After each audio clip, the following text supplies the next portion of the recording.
விளைந்த உயர் ஞான பூதரத்துச்சியின் மேல் அழியில் விளைந்ததோர் ஆனந்த தேனை அநாதியிலே வெளியில் விளைந்த வெறும் பாழை பெற்ற வெறும் தனியை தெளிய விளம்பியவா முகமாருடை தேசிகனே. ஹர நம பார்வதி பதே ஹர ஹர மகாதேவா. தென்னாடுடைய சிவனே போற்றி, எந்நாட்டவர்க்கும் இறைவா போற்றி. திருச்சிற்றம்பலம். ஒழியான திருமேனி உமிழ்தானோ மிகமேவும் கழியாத வரும் யானை கடல் நாழும் மறவாமல் அழியாழும் அல்ல தோவும் அடியார்கள் உளமாற வெளியாகும் வலிதாய வினை கூட நினையவே. திருச்சிற்றம்பலம்.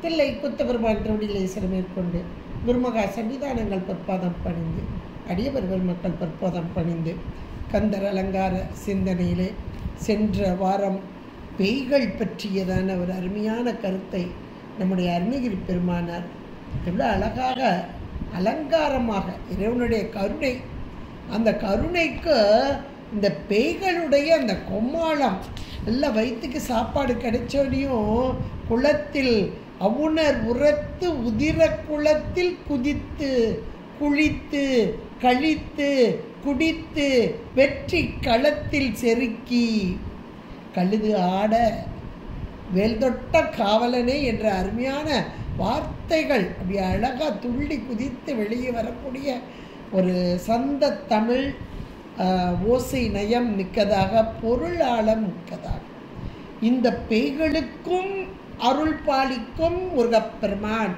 என்று சொல்லும் வண்ணமாக அமைத்த அருமையான பாடலை அங்கே அமைத்து கொடுத்தார். அடுத்ததாக தன்னுடைய அனுபவத்தை பேசினார். நிறைய இடங்களில் அருணகிரி பெருமானார் தன்னுடைய அனுபவம், அதுபோல் மாணிக்கவாசக பெருந்தகையாருடைய நம்ம திருவாசகத்தை எடுத்துட்டா அனுபவங்கள் தான். ஏன்னா அனுபவ நூல் அப்படின்னு சொல்லலாம் திருவாசகத்தை. அதை போல் நம்ம அருணகிரி பெருமான் நிறைய இடங்களில் அவருடைய அனுபவம், ஏன்னா இவங்கெல்லாம் அனுபவித்தவர்கள், அனுபவித்தவங்க தான் தெளிவாக சொல்ல முடியும். அனுபவித்து சொல்கிறான் அப்படின்னு சொல்லுவாங்க இல்லையா, அந்த அனுபவத்தோடு கூடி சொல்லும்போது தான் அது ஒரு தெளிவு கிடைக்கும். அப்படிப்பட்ட இந்த முருகப்பெருமானின் அருளை பெற்று அந்த அருளினால் பேரானந்தத்தில் திளைத்து அந்த ஆனந்த தேனை பருகி உண்டு கழித்து நின்ற அந்த ஆன்மா, அந்த அனுபவத்தை அப்படியே இங்கே பிழிவாக அடுத்த பாட்டை சொல்றார்.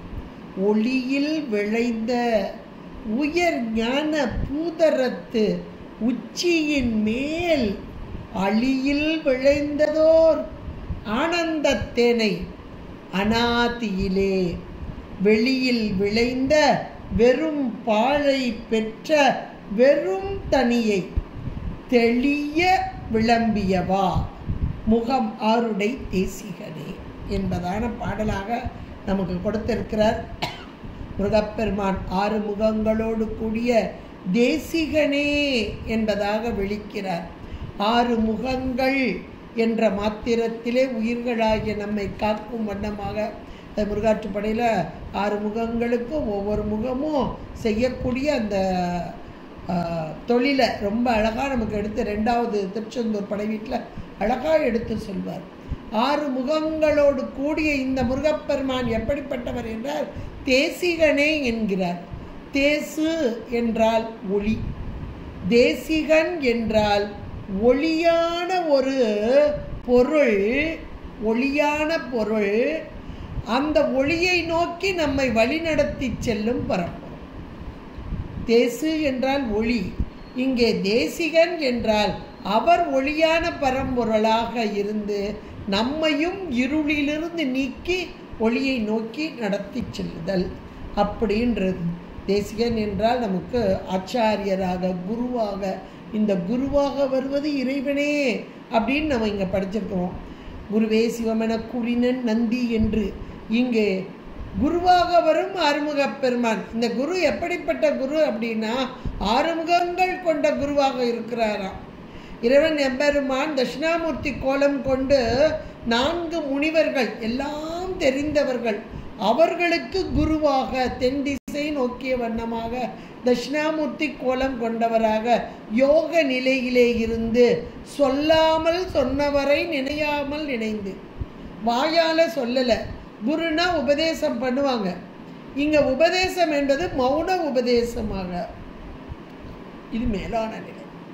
மௌன உபதேசம் என்பது மேலான நிலை. வாய் வார்த்தைகள் என்பது நம் போன்றவர்களுக்கு இந்த வார்த்தைகள் வந்தால் தான் புரியும். ஆனால் அவர்களுக்கோ ஞானிகள் யோகிகள் அவர்களுக்கு மேலான அருளாளர்களுக்கு மௌனத்தின் மூலமாக அப்படி பதிய வச்சுருவார். எந்த கருத்தை சொல்ல வந்தாரோ அந்த கருத்தை அந்த உயிருடைய அறிவில் பதிய வைத்தல், இது ஒரு மேலான நிலை. இங்கே முருகப்பெருமான் அப்படிப்பட்ட தேசிகனாக வருகிறார். தட்சிணாமூர்த்தி கோலம் கொண்டு 4 பேருக்கு குருவாக இருந்த அந்த இறைவன், அந்த இறைவனுக்கே குருவாக 5 முகச் சிவத்துக்கு இங்கே 6 முகச் சிவம் குருவாக வருகிறது. அதன் குமர குரு பரன் என்று சொல்வார்கள். பிரணவ பொருளை உபதேசம் செய்த குமர குருபரன்.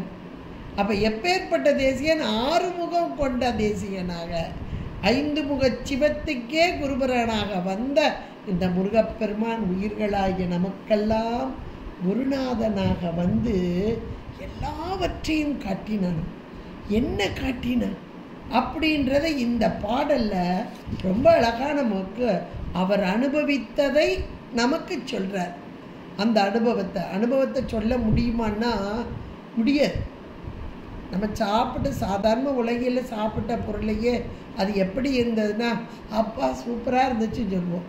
அது நல்லா தான் சொல்லி, நான் சாப்பிட்டது எனக்கு அனுபவம், நீ என்ன சாப்பிட்டையோ அதுதான் உன்னுடைய அனுபவம் என்று வரும்.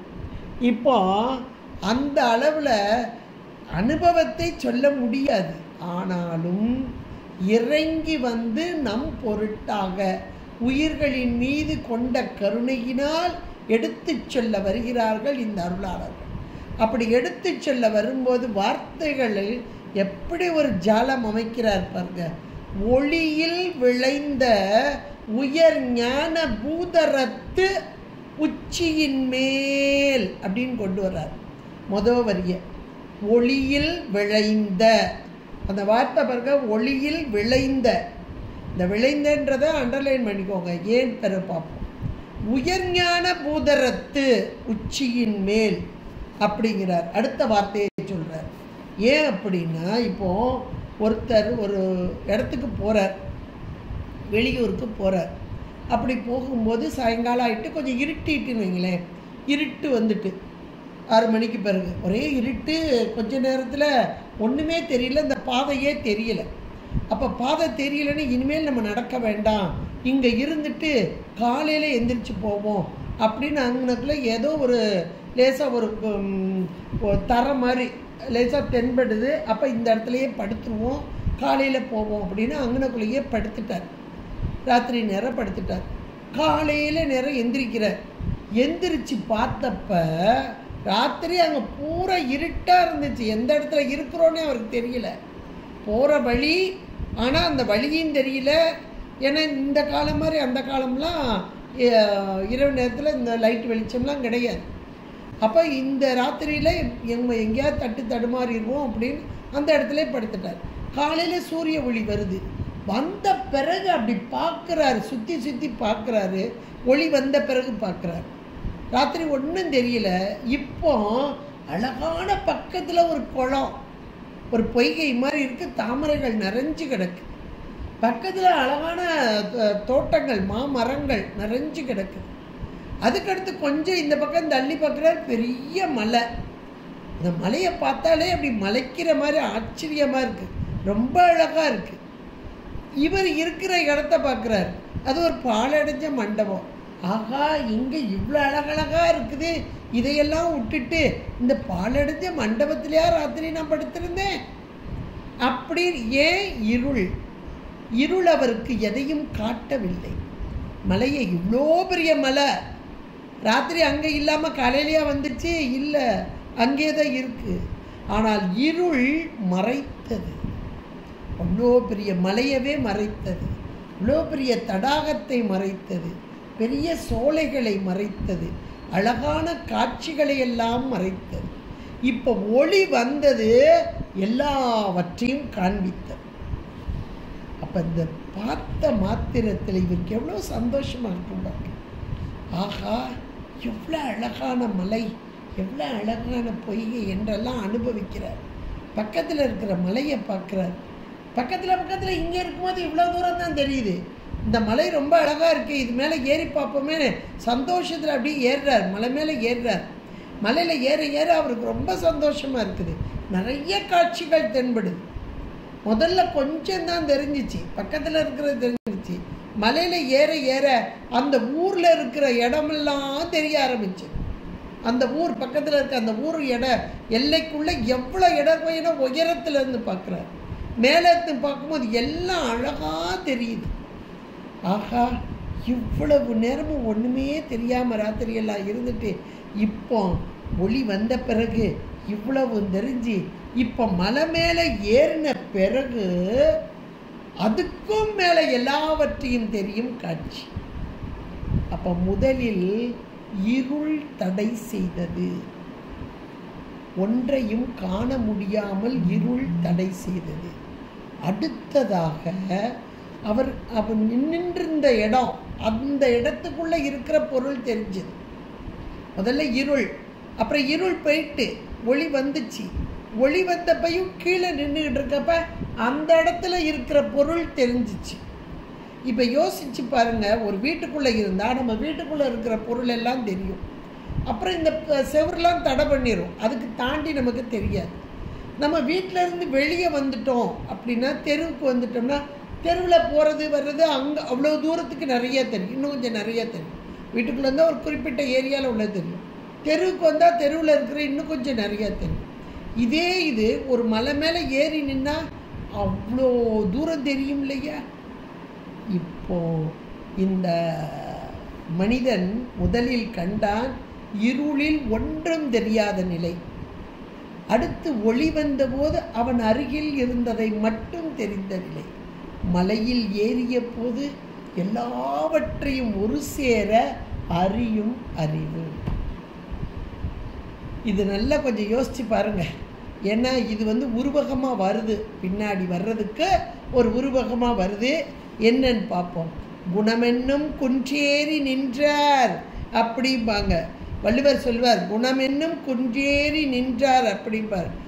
ஏன் அப்படின்னா, குணமென்னும் குன்றேறினா கீழே இருக்கிற வரைக்கும் சாதாரணமாக ஒன்றும் கொஞ்சம் கொஞ்சம் தெரியும். ஆனால் நல்ல குணங்களோடு கூடிய ஒரு மனிதனுக்கு எல்லாம் தெரியும், எல்லாவற்றையும் உணர்வார். ஒரு மகாபாரதத்தில் இதுக்கு உதாரணமாக பார்க்கணுன்னா, மகாபாரதத்தில் கிருஷ்ண பரமாத்மா தர்மரையும் துரியோதனனையும் அழைத்து இந்த ஊர் மக்கள் எப்படிப்பட்டவர்கள் என்று ஆராய்ந்து பார்த்து விட்டு வாருங்கள் அப்படின்னு அனுப்புகிறார். துரியோதனன் போனால் ஒருத்தன் களவாண்டுக்கிட்டு இருக்கான், ஒருத்தன் ஒவ்வொரு தவறெல்லாம் அவனுக்கு யார் யார் என்ன செய்கிறாங்களோ அதெல்லாம் தெரியுது. ஐயோ, இந்த மக்கள் ரொம்ப மோசம், அவ்வளோ பேர் தவறு செய்கிறாங்க அப்படின்னு துரியோதனன் சொல்கிறான். ஒருத்தன் களவாண்டுறான், ஒருத்தன் அடிக்கிறான், ஒருத்தன் இப்படியெல்லாம் ஒவ்வொருத்தரை பற்றி குறைகளாக எடுத்து சொல்கிறான் துரியோதனன். தர்மர் வர்றார், நீ என்னப்பா பார்த்த அப்படிங்கிற. எல்லா மக்களும் நல்லவர்களே. துரியோதனன் சொன்னார களவாண்டாங்கன்னு. ஐயோ பாவம், அவன் பசி, அதனால் களவாண்டான். அவன் ஏன் அந்த தவறு செய்தான் என்றால் அந்த தவறுக்கு காரணம் என்ன, அவருடைய சூழல் என்ன, இதை உணர்ந்த தர்மன். அதான் குணமென்னும் குன்றேறி நிற்றான்.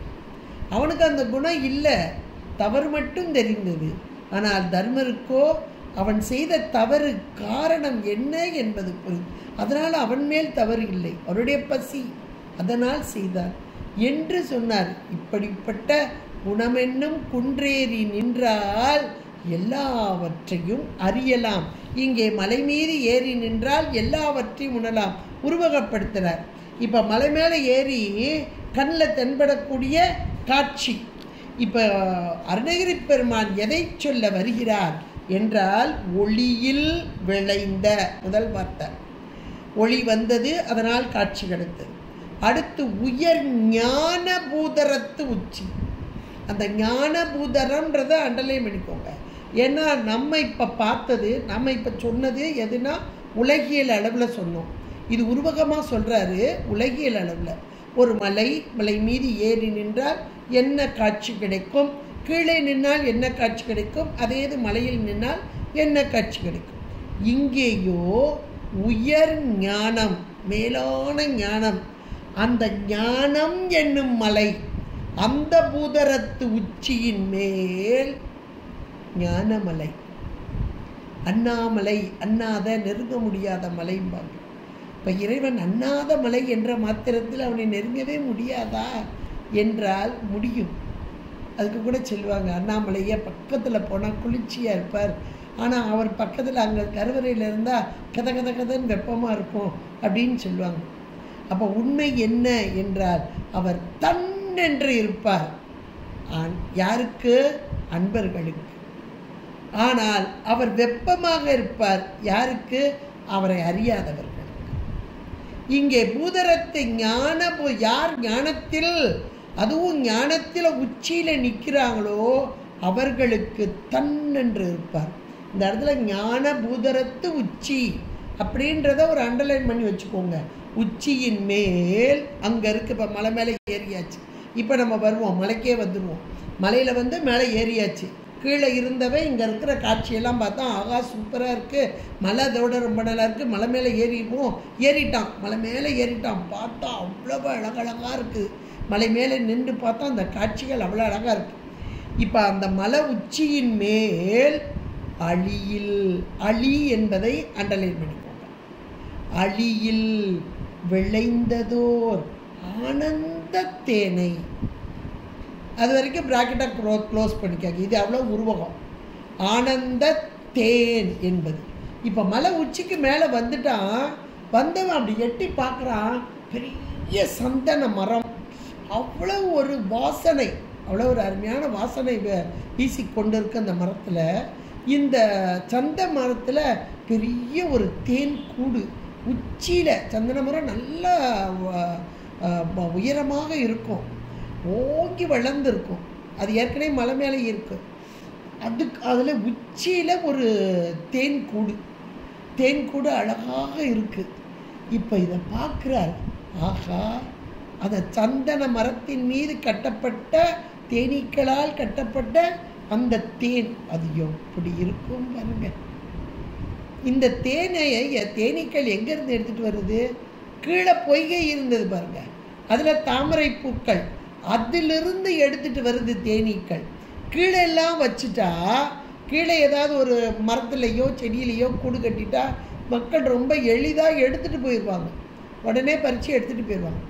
இந்த மக்கள்கிட்ட இருந்து காப்பாற்றணுன்றதுக்காக மேலே மலை மேலே போய், அதுலேயும் நல்ல உயர்ந்த சந்தன மரத்தில் போய் அதனுடைய உச்சியில் கொண்டு வந்து இந்த வண்டுக்கள் இந்த தேனை அழகாக சேமித்து வைத்திருக்கிறது.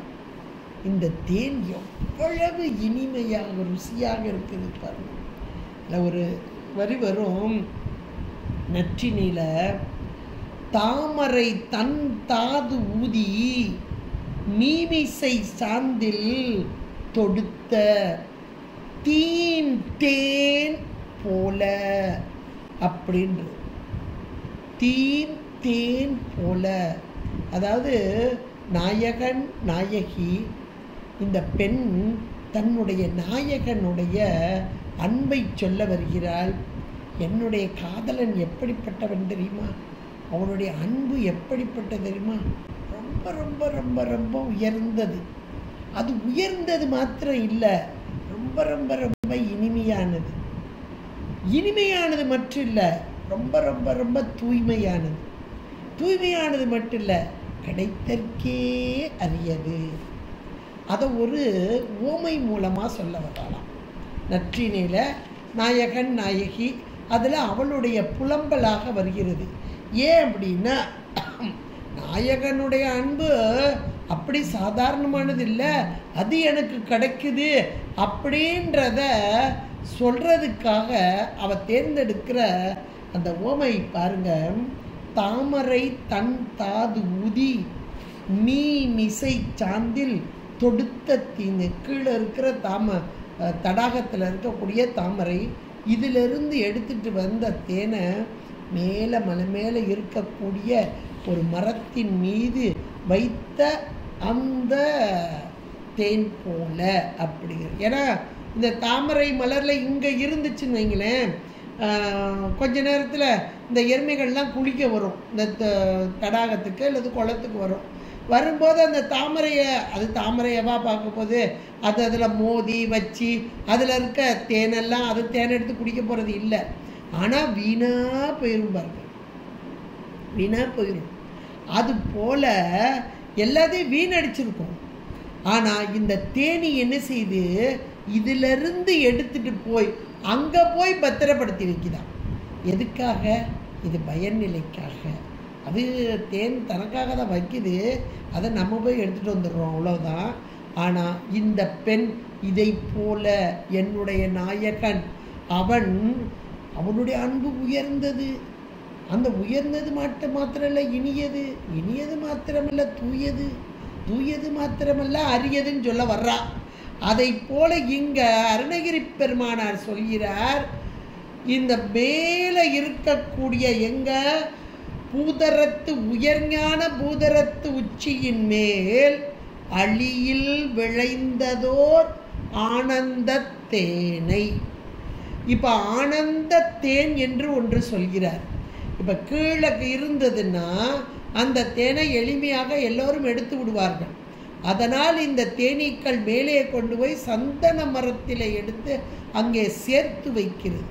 இனிமையான தேன் யாராலும் எட்டி பிடிக்க முடியாத இடத்திலே கொண்டு வந்து சேர்க்கிறது. இந்த தேன் இப்போது எனக்கு கிடைத்தது. எதனால் கிடைத்தது? முதலில் ஒளி வந்தது, சூரிய ஒளி வந்தது, இந்த மலையை காட்டி கொடுத்தது. இந்த மலையின் மீது ஏறிய போது மரம் தெரிந்தது, அந்த மரத்தின் மீது இருக்கும் தேன் அடை தெரிந்தது. அந்த தேனை அருகும் பருகும் வாய்ப்பும் எனக்கு கிடைக்கும். இவ்வளத்தையும் அழகாக சொல்கிறார். இவ்வளத்தையும் சொல்லிட்டு இது அத்தனையும் உருவகமாக வருகிறது.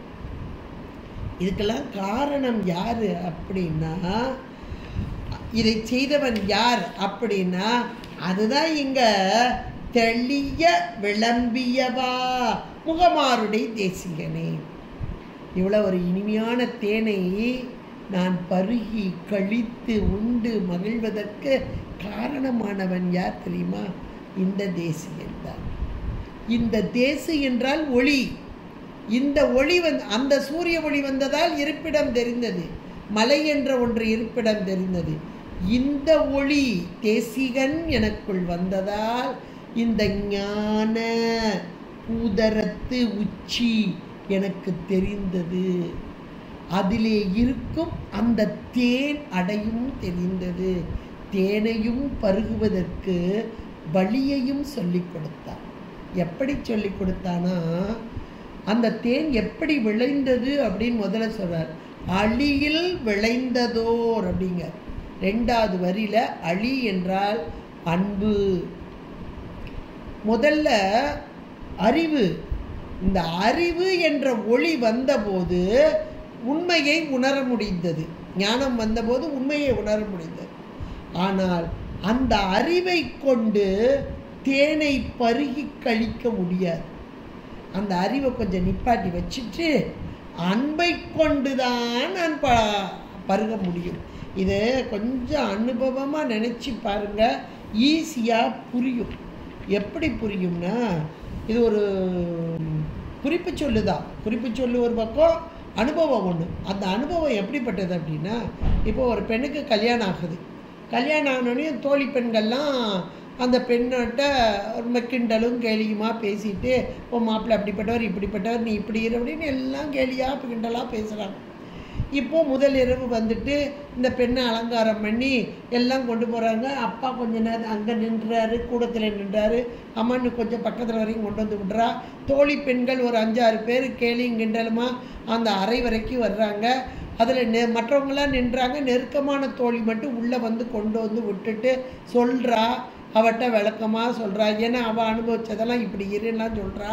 சொல்லிட்டு அவளும் வெளியே வந்துடுறா. இப்போ யார் மட்டும் இருக்கிறா? இந்த மணப்பெண் மட்டும் இருக்கிறார். அவள் தான் அனுபவிக்கிறார், அங்கே இருந்து அனுபவிக்கிறார். இப்போ இந்த இடத்துல அனுபவம் என்பது யாருக்கு? பக்குவம் பெற்ற ஒரு ஆன்மாவுக்கு, அதுவும் குருவின் மூலமாக பக்குவம் பெற்ற ஆன்மாவுக்கு. இங்கே மலையின் மீது உள்ள ஒரு தேன், அதுவும் தூயதான தேன், இங்கிருந்து எடுத்துட்டு வந்து வச்ச தேன், அது இந்த ஆன்மாவுக்கு கிடைக்கிறது. அது ஒளியின் மூலமாக கிடைத்தது. அதை போல ஒரு நல் ஆச்சான் கிடைத்த மாத்திரத்தில், அது எப்படிப்பட்ட ஆச்சான்?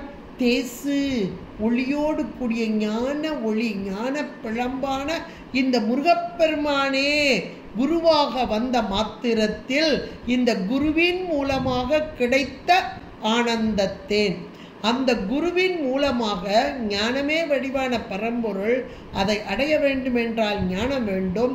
அந்த ஞானத்தினால் பரம்பொருளோடு ஒன்றி இப்போ ஞானத்தை நீக்கி நான் ஒரு பொருள் அல்ல என்று அந்த பொருளின் மீது அன்பு விளைந்து அன்பினால் ஒன்றித்தால் அனுபவம் கிடைக்கும்.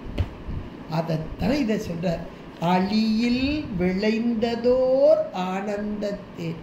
அன்பு மிகுதியாகி ஆகி ஆகி இந்த உயிர்களுக்கு இன்பம் தர வேண்டும் என்று கொடுக்கக்கூடிய ஆனந்தத்தேன். அது ஆனந்தம் என்ற அது ஆனந்தம் எப்படிப்பட்டது அப்படின்னா பேரானந்தம். இதை நம்ம சொல்லும்போது ஒரு தாய் தன் கேட்குறா, மகக்கிட்ட கேட்குறா, மணாளனோடு கூடிய அந்த இன்பத்தை சொல்வாளா?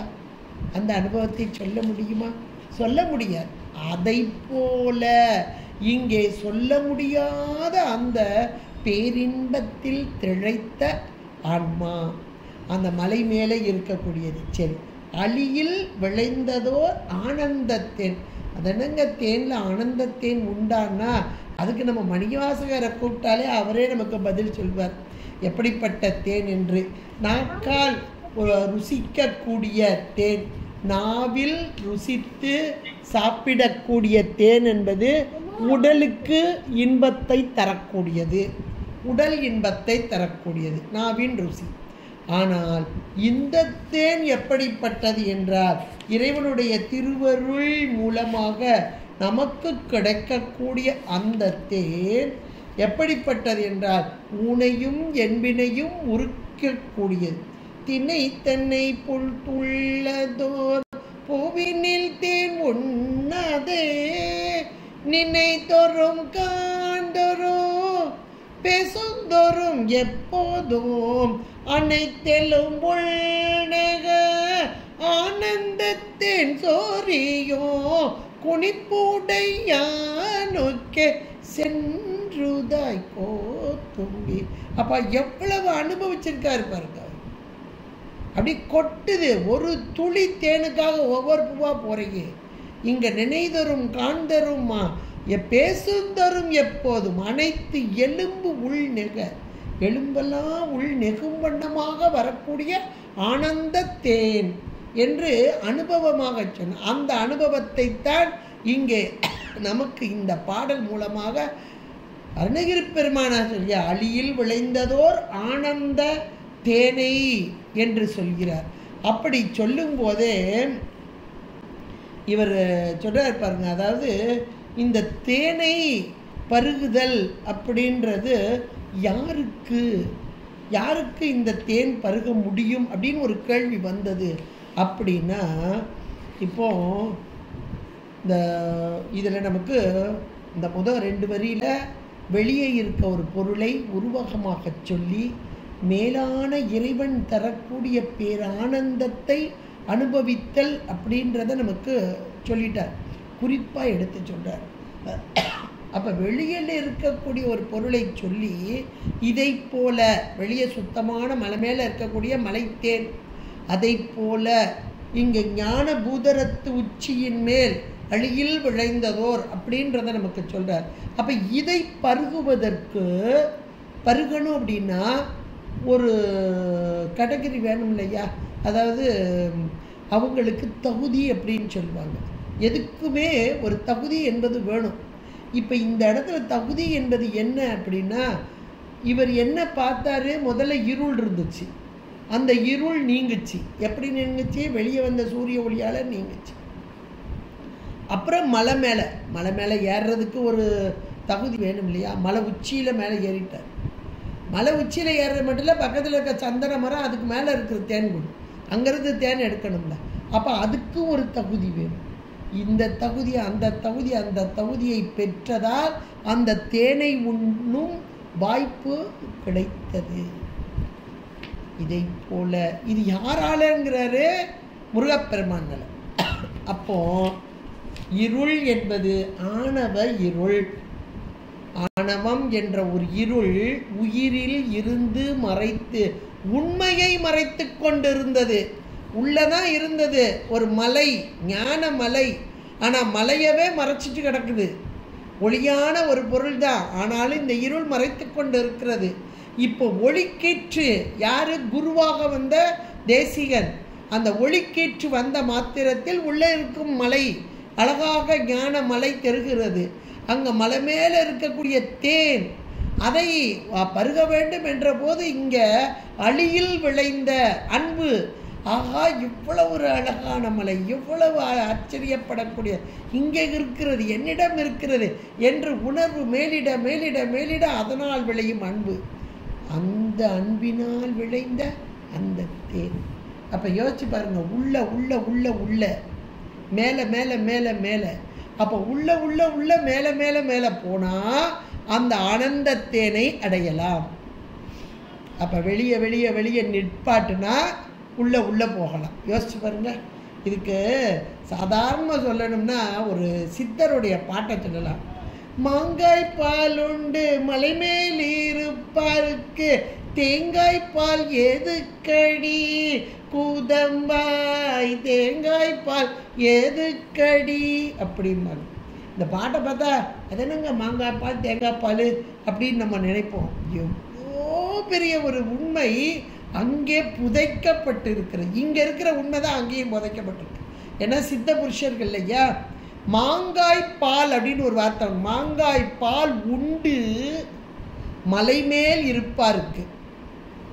மாங்காயிலேருந்து பால் வரும், அது சாறு இல்லை, சாறு நல்ல டேஸ்டாக இருக்கும். ஆனால் இவங்க எதை சாப்பிட்டுட்டு இருக்காங்களாம்? மாங்காய் நல்லா இந்த காயாக இருக்கும்போது அந்த காம்பக்கள்னா அப்படியே பால் வடியும் பாருங்க. அந்த பால் லேசாக வாயில் பட்டுட்டு பொத்து வடிஞ்சிடும், புண்ணாயிரும், வாயெல்லாம் புண்ணாயிரும். அப்புறம் அந்த வாயில் இருக்கிற புண்ணெல்லாம் ஆற்றுறதுக்கு தேங்காய் பாலை குடிக்கணும். தேங்காய் பால் குடித்தா வாய்ப்புண்ணு தீரும், அது எல்லாருக்கும் தெரியும். இப்போ இந்த சித்தர் சொல்கிறாரு, அந்த மாங்காயிலிருந்து பாலையே உண்டு உணவாக உண்டு இருப்பவன் உண்டு மலை மேலே உட்காந்துருக்கான், அவனுக்கு எதுக்கு தேங்காய் பால் அப்படின்னா கொஞ்சம் யோசிச்சு பாருங்க. மாங்காய் பால் லேசப்பட்டாலுமே அது அப்படியே பொத்துருமே அப்படின்னா அப்போ அவங்களுக்கு எதுவுமே செய்யலை.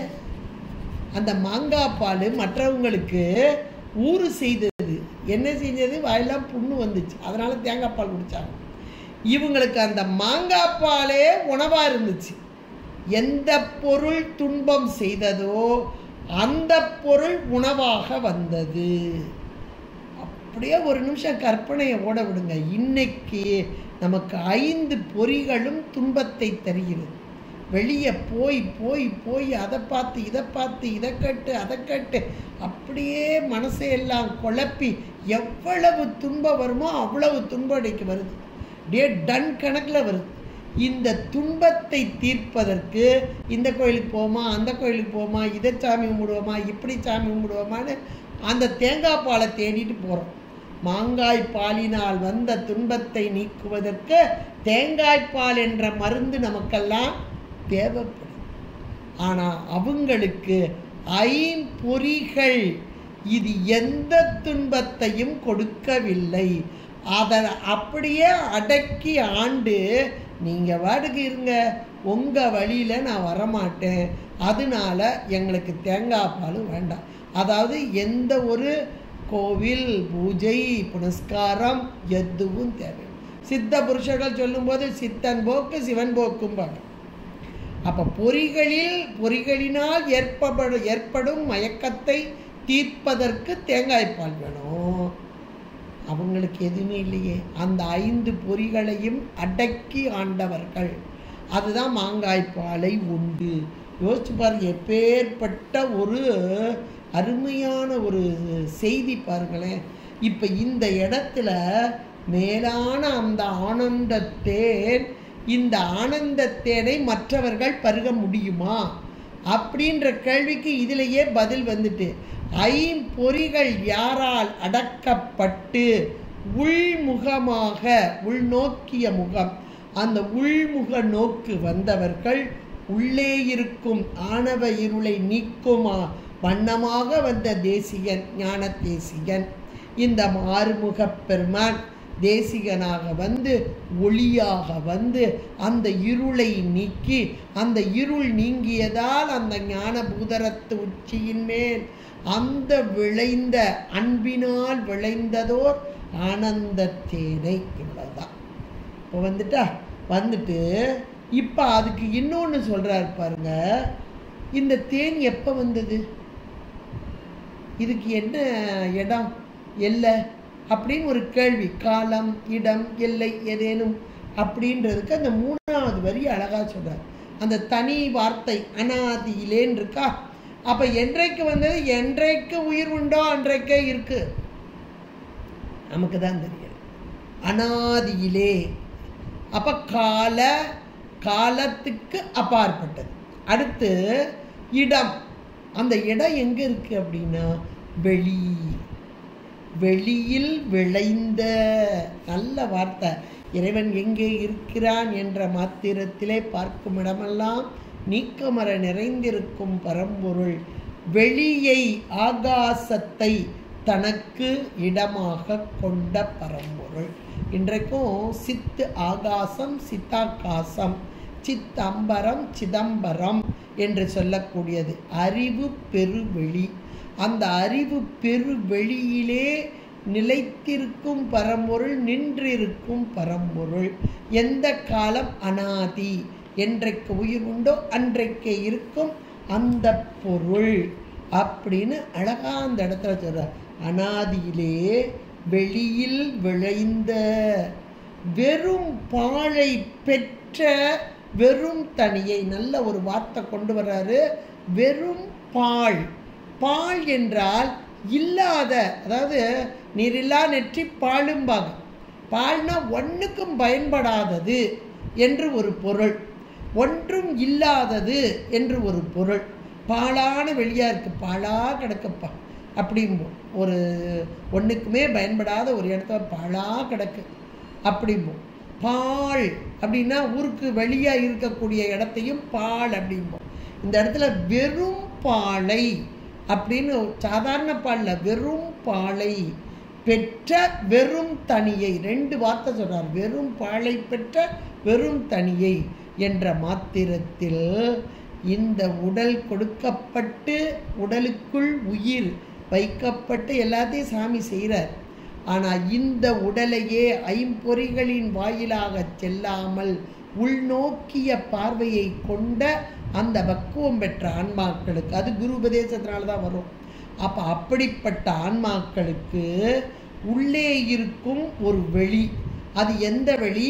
வெறும் பாலை பெற்ற தத்துவங்களுக்கு அப்பால் நிற்கக்கூடிய வெறும் தனியாக நிற்கும் அந்த பரம்பொருள். மற்ற எல்லாம் கூட்டணி போட்டுக்கிட்டு, இப்போ நம்மளாம் கூட்டணி தான் போட்டுக்கிட்டு இருக்கோம். கூட்டணி இல்லாமல் உயிர் இருக்காது, தனித்து நிற்காது. ஆனால் இறைவனோ தனிப்பரம்பொருள், பேரானந்தத்தை தரும் பரம்பொருள், தனிப்பரம்பொருள். அது எங்கே இருக்கிறது? இந்த கால இட எல்லைக்கு அப்பால் தனித்து நிற்கும் பரம்பொருள். அதைத்தான் இங்கே சொல்கிறேன். அனாதியிலே வெளியில் விளைந்த வெறும் பாழை பெற்ற வெறும் தனியை தெளிய விளம்பியவா. அடியேன் உணரும் வண்ணமாக தெளிவாக அடியேனுக்கு விளம்பிய. ஏன்னா இறைவனை உணர்தல் அப்படின்றது சாதாரணமானது அல்ல. எப்போ உணர முடியும்னா நாம் வெளியே ஐம்பொறிகளோடு கூடி உலகத்தை அனுபவிக்கும் வரையில் இறைவனை அணுக முடியாது. பாசஞானத்தாலும் பசிஞானத்தினாலும் பார்ப்பரிய பரம்பரன் பதிஞானத்தினாலே. அந்த பதிஞானம் என்பது குருவருள். அதுதான் ஆறு முகம், முகம் ஆருடை தேசிகனாக. அப்ப தேசிகனாக குருவாக வந்து எனக்குள் இருக்கும் அந்த பரம்பொருள். அந்த பரம்பொருள் எங்கேயோ எல்லாவற்றையும் கடந்த பரம்பொருள் சொரூப நிலையிலே, ஆனால் எனக்காக இறங்கி வந்த பரம்பொருள் என்னிடமே இருக்கிறது என்று உணர்த்திய இந்த குருபரன். எவ்வளோ ஒரு அருமையான பாருங்க. என்னிடமே இருக்கிறது அந்த பரம்பொருள் என்பதை உணர்த்தி அந்த பரம்பொருள் தரும் ஆனந்தத்தேன், நல்ல வார்த்தை ஆனந்தத்தேன். அந்த ஆனந்தத்தேனை பருகி உண்டு கழித்து இந்த பிறவியிலே இந்த உடம்போடு கூடி இருக்கும் வேளையிலேயே அனுபவிக்கலாம் என்று அனுபவித்த ஆன்மா, பக்குவம் பெற்ற ஆன்மா, நல்ல அனுபவித்த ஆன்மா நம் பொருட்டாக இறங்கி வந்து சொல்லக்கூடிய அருமையான வார்த்தை. இது வெளியே இதை சொல்லவே முடியாது. ஏன்னா எப்படிப்பட்ட அனுபவம் இது, யோசிச்சு பாருங்க. இறைவன் தரக்கூடிய அந்த தேன் அப்படின்னு சொல்லிடுறாங்க. அவர் மணிவாசகரும் சொல்லிட்டாரு. ஆனால் எப்படிப்பட்டது என்றால் அதை யாராலும் சொல்லவே முடியாது, வார்த்தைகளால் அடக்க முடியாது. ஆனாலும் அடக்கி கொண்டு வந்துட்டார். எப்பேற்பட்ட வார்த்தைகளை அப்படியே அனுபவபூர்வமாக விளைந்த வார்த்தைகளாக, ஒளியில் விளைந்த, அதுவும் ஒளியில் தெரிந்த ஒளியில் ஏற்பட்டெல்லாம் கிடையாது, விளைந்த. அப்போ ஏற்கனவே உள்ள வித்தா இருக்கு, வெளியே தெரியல. எப்போ ஒளி பட்டதோ, எந்த ஒளி, குருவருள் என்ற ஒளி பட்ட மாத்திரத்திலே விளைந்து அப்படியே வெளிப்பட்டு தெரிந்த எது, உயர்ஞான பூதரத்து உச்சியின் மேல் அல்ல மேலான ஞான மலையாக நின்று அதில் அழியில் விளைந்ததோர் அன்பு வடிவாக, அன்பினால் அடையக்கூடிய அன்பு வடிவாக இருக்கக்கூடிய அந்த ஆனந்த தேனை அனாதியிலே வெளியில் விளைந்த வெறும் பாழை பெற்ற வெறும் தனியை, இப்படிப்பட்ட பரம்பொருள் நமக்குள்ளே இருக்கிறது என்பதை அழகாக எடுத்து உணர்த்திய தெளிய விளம்பிய, தெளிய விளம்பியவா முகமாருடை தேசிகனே என்பதாக ஒரு அருமையான அனுபவத்தை ஒரு அலங்கார பொருளாக, அழகு பொருளாக, மனம் வீசும் பொருளாக, அதுவும் ஞான மனம் வீசும் மலராக்கி இங்கே அலங்காரமாக்கி அலங்கார பொருளாக்கி முருகப்பெருமானுக்கு அலங்காரம் செய்து பார்க்கிறார் அருணகிரி பெருமான் என்றால் அற்புதமான ஒரு பாடல். இதெல்லாம் தினசரி சொல்லி சொல்லி பாருங்க. சொல்ல சொல்ல சொல்ல நமக்குள் இருக்கும் அஞ்ஞான இருள் நீங்கும். ஞான வடிவான அந்த பூதரத்து உச்சி மேலே கொண்டு போய் நிப்பாட்டிடுவார். அது கொடுக்கும் பேர் ஆனந்த தேனையும் நாம் அனுபவிக்கலாம். உலகத்தில் இருக்க தேனையே ஒரு சொட்டு, அதுக்காக வீணாக இங்கும் அங்குமாக அலைந்த தேனியைப் போல இருக்கும் நாம் அந்த பேரானந்த தேனை நாம் அடைய வேண்டும், அனுபவிக்க வேண்டும் என்று நமக்காக கொடுக்கப்பட்ட கந்தர் அலங்கார பாடல். இதனை சிந்திப்பதற்கு அருமையாக நமக்கு அருள்பாலித்த குருவர்களுக்கும் திருவர்களுக்கும் நன்றி கூறி கேட்டு மகிழ்ந்த அனைவரின் பொற்பாதம் பணிந்து விடைபெறுகிறேன். நன்றி, வணக்கம். திருச்சிற்றம்பலம். அரர்ம பார்வதி பதே அரர மகாதேவ. தென்னாடுடைய சிவனே போற்றி, எந்நாட்டவர்க்கும் இறைவா போற்றி. திருச்சி